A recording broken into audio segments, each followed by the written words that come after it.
14 मई 1657 किले पुरंदर पुणे में दुनिया का सबसे शक्तिशाली, सबसे बुद्धिमान और सबसे बहादुर योद्धा का जन्म हुआ था। इस योद्धा ने अपनी 31 की उम्र तक 128 युद्ध जीते थे। सेंट जेवियर्स को उनकी कब्र से गोवा में एक विशिष्ट समय पर बाहर निकालने की जो प्रथा शुरू हुई, वो इसी महान योद्धा के कारण शुरू हुई थी। ये महान योद्धा एक राजपुत्र था। ये जब 2.5 साल के थे तब इनकी माताजी सईबाई का निधन हो गया था।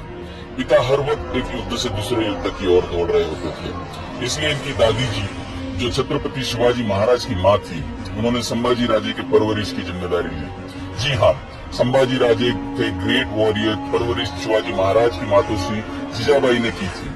अपनी उम्र के 8.5 साल में ही संभाजी राजे 14 भाषाओं के पंडित बन चुके थे।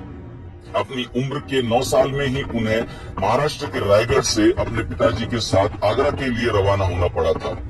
आप सोच सकते हो कि एक 9 साल का बच्चा घोड़े पर बैठकर 1000 मील किस तरह से गया होगा और औरंगजेब के बंदी बनाए जाने के पश्चात किस तरह से ये एक बच्चा अपने पिता के बिना औरंगजेब का बंदी बनकर रहा होगा। राजनीति का सही ज्ञान संभाजी राजे ने औरंगजेब के बंधन में रहकर ही सीख लिया था। अपनी चालाकी के कारण संभाजी ने औरंगजेब की कैद से अपने पिताजी छत्रपति शिवाजी महाराज को भी छुड़वाया और कुछ दिनों पश्चात वे स्वयं भी छूटकर रायगढ़ पहुंच गए थे। अपने पिताजी शिवाजी महाराज की गैर मौजूदगी में संभाजी राजे जनता दरबार और न्याय दरबार खुद संभालने लगे थे। संभाजी महाराज का दिया हुआ हर फैसला जनता ने अपने सर आंखों पर उठाए रखा। उम्र के 14 बरस तक संभाजी विज्ञान, अर्थशास्त्र और युद्ध के सभी गुणों से संपूर्ण हो चुके थे। इस छोटी उम्र में उन्होंने 3 ग्रंथ लिखे थे, जिनमें से संस्कृत में लिखा नखशिकांत, नायिका भेद और 7 शातक आज भी काफी प्रसिद्ध है। इनमें से नखशिकांत में जो गणपति का वर्णन और स्तुति संभाजी राजे ने की है, वैसा वर्णन श्री गणेश का शायद ही आज तक किसी ने किया होगा।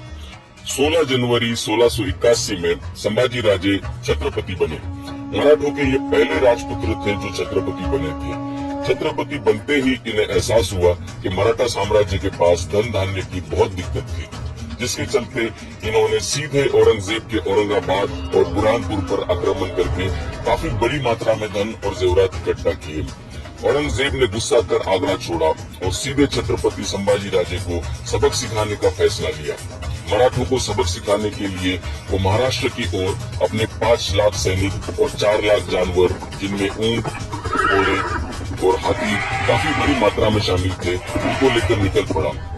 मराठों की जान उनके गढ़ किलों में हुआ करती थी, इसीलिए औरंगजेब ने नासिक के रामसेस किले को अपना सबसे पहला निशाना बनाया। औरंगजेब का सबसे बहादुर सेनापति शहाबुद्दीन खान अपने 10,000 सैनिकों और उतने ही जानवरों को लेकर रामसेस किले के पास पहुंच गया। किला एक दिन में जीतने का विश्वास शहाबुद्दीन खान ने औरंगजेब से जताया था। पहले दिन जब शहाबुद्दीन खान ने अपने सैनिकों के साथ किला चढ़ने की कोशिश की, तो ऊपर बैठे 600 मराठा सैनिकों ने पत्थरों से शहाबुद्दीन खान का स्वागत किया। अगले 2 साल शहाबुद्दीन खान कोशिश करता रहा। उसके पश्चात औरंगजेब ने शहाबुद्दीन खान को लौटने का आदेश दिया। औरंगजेब ने अपने अगले सेनापति फतेह खान को रामसेस जीतने के लिए भेजा। वो अपने साथ 20,000 सैनिकों को लेकर आया। फतेह खान की तरकीबें शहाबुद्दीन खान से काफी अलग थी। फतेह खान कभी मांत्रिक के जरिए ऊपर चढ़ने की कोशिश करता, तो कभी तोपों की मदद से किले को जीतने की कोशिश करता। रात के सन्नाटे में मराठे कभी नीचे आकर बम गोले चुरा कर ले जाते, तो कभी नीचे आकर तोपों को आग लगा देते। जब फतेह खान ने तोपें दागने के लिए 1000 फीट ऊंचा जंगल की लकड़ियों को एक के ऊपर एक लगाकर तख्ता बनाया, तो मराठों ने रात के अंधेरे में उसे भी जला दिया। वो शायद दुनिया की सबसे बड़ी होली रही होगी, जिसका धुआं और आग कई 100 मीलों तक देखा गया था। औरंगजेब के कई सेनापति लगातार 6 साल तक जूझते रहे, दिल मिलाते रहे रामसेस किले के लिए, लेकिन 600 मराठों ने उन्हें रोके रखा। इस बीच संभाजी कई युद्ध जीतते चले गए। संभाजी की सेना मद्रास तक जाकर अपनी जीत का डंका लहरा चुकी थी। गोवा में बसे पोर्तुगीज पर जब संभाजी ने हमला बोला, तो पोर्तुगीज के गवर्नर काउंट दे अल्वोर को सेंट जेवियर्स को उनकी कब्र से बाहर निकालना पड़ा था। इस गवर्नर ने सेंट जेवियर्स से पोर्तुगीज साम्राज्य की रक्षा करने की गुहार लगाई और उसी समय छत्रपति संभाजी राजे को यह सूचना मिली कि औरंगजेब रायगढ़ की ओर बढ़ रहा है, तो उन्हें तुरंत पीछे की ओर मुड़ना पड़ा था। इस दौरान संभाजी कई बड़े बड़े युद्ध जीतते चले गए। एक अंग्रेज लेखक ने उन पर एक किताब लिखी थी जिसमें लिखा था कि छत्रपति संभाजी राजे सत्ता और युद्ध के जीत के नशे में चूर चूर थे। आगे चलकर लोगों ने यह घोषित कर दिया कि छत्रपति संभाजी राजे शराबी थे।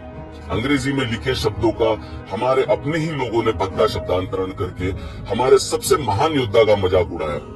न्याय प्रविष्ट छत्रपति संभाजी राजे ने कुछ कठोर फैसले ऐसे भी लिए थे जिसके कारण उनके एक मंत्री मल्हार चिटनीस बहुत ज्यादा क्रोधित थे। इस मल्हार चिटनीस ने संभाजी को नशेड़ी और औरतों का शौकीन और मराठों पर कलंक ऐसा लिख दिया। किताब लिखने का अधिकार उन दिनों कुछ गिने चुने लोगों को ही हुआ करता था। आपको यह जानकर काफी आश्चर्य होगा कि छत्रपति संभाजी राजे ने अपने जीवन में सिर्फ एक ही विवाह किया था। धर्म और न्याय का जो ज्ञान संभाजी को था वैसा शायद ही इतिहास में आपने किसी और राजा के बारे में सुना होगा। मंत्री और पंडितों से यह कभी देखा न गया और संभाजी राजे इन ज्ञान और विज्ञान के ठेकेदारों की कलम से बदनाम होते चले गए। संभाजी राजे से सीधे युद्ध में जीतना संभव नहीं था, इसलिए औरंगजेब ने संभाजी के नजदीकी रिश्तेदारों के जरिए संभाजी को धोखे से अपने रायगढ़ किले से दूर बुलवाया। अपने रिश्तेदार ने अपने साथ धोखा किया है, इसकी जानकारी जब संभाजी को हुई तो तब तक काफी देर हो चुकी थी। संभाजी अपने खास दोस्त के साथ अकेले ही रायगढ़ की तरफ निकल पड़े, लेकिन औरंगजेब अपनी पूरी सेना के साथ रायगढ़ को घेरे हुए था। जब संभाजी को निहत्था देख औरंगजेब की सेना ने घेर लिया तो काफी देर तक किसी की हिम्मत नहीं हुई उनके पास जाने की। दूर से ही रस्सियों का तख्ता बांधकर संभाजी को कैद किया गया। अगले 2 दिन तक लगातार औरंगजेब का सेनापति संभाजी को बिना रुके औरंगाबाद ले गया। अगले 40 दिनों तक संभाजी को तिल तिल मारा गया। कभी उनकी आंखें निकाली गई, कभी उनकी जुबान काटी गई, कभी उनकी उंगलियां काटी गई, तो अगले दिन उनके हाथ काटे गए, फिर उनकी टांगे काटी गई और 40 दिन के पश्चात उनकी गर्दन काटकर उन्हें मार दिया गया। 11 मार्च 1679 के दिन दुनिया के सबसे महान योद्धा का 31 की उम्र में स्वर्गवास हुआ। कुछ लोग उनकी मृत्यु की इस कहानी में भी नमक मिर्च लगाकर सुनाते हैं। कुछ कहते हैं कि संभाजी ने औरंगजेब का मजाक उड़ाते हुए कहा कि तेरी बेटी मुझे दे दे, जबकि औरंगजेब की बेटी संभाजी से उम्र में 20 साल बड़ी थी। कुछ लोग यह कहते हैं कि संभाजी ने मंजुला और कमला नाम की लड़कियों का चीरहरण किया, जिसके कारण कमलाबाई ने आत्महत्या करी। अगर इतिहास में झांक कर देखा जाए तो कमला नाम की औरत की पुष्टि होती है, जो संभाजी महाराज की मृत्यु के 12 साल बाद उसका निधन हुआ और वह भी संभाजी महाराज से बहुत ज्यादा बड़ी थी। झूठी कहानियों के जरिए हम सबको बहकाया गया, फंसाया गया। एक महान हिंदू और मराठा राजा को बदनाम किया गया, जबकि वो दुनिया का सबसे बेहतरीन, सबसे बुद्धिमान और बहादुर योद्धा था।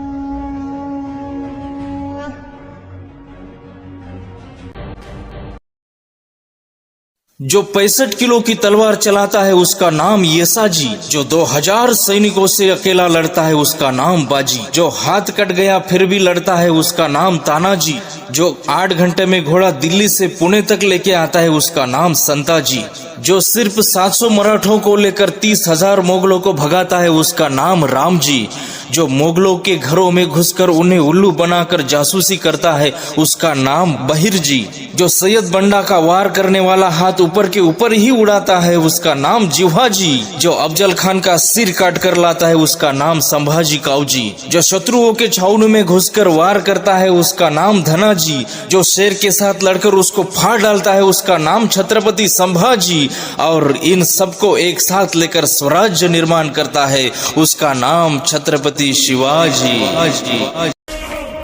छत्रपति शिवाजी महाराज को शेर कहते हैं और शेर के बच्चे को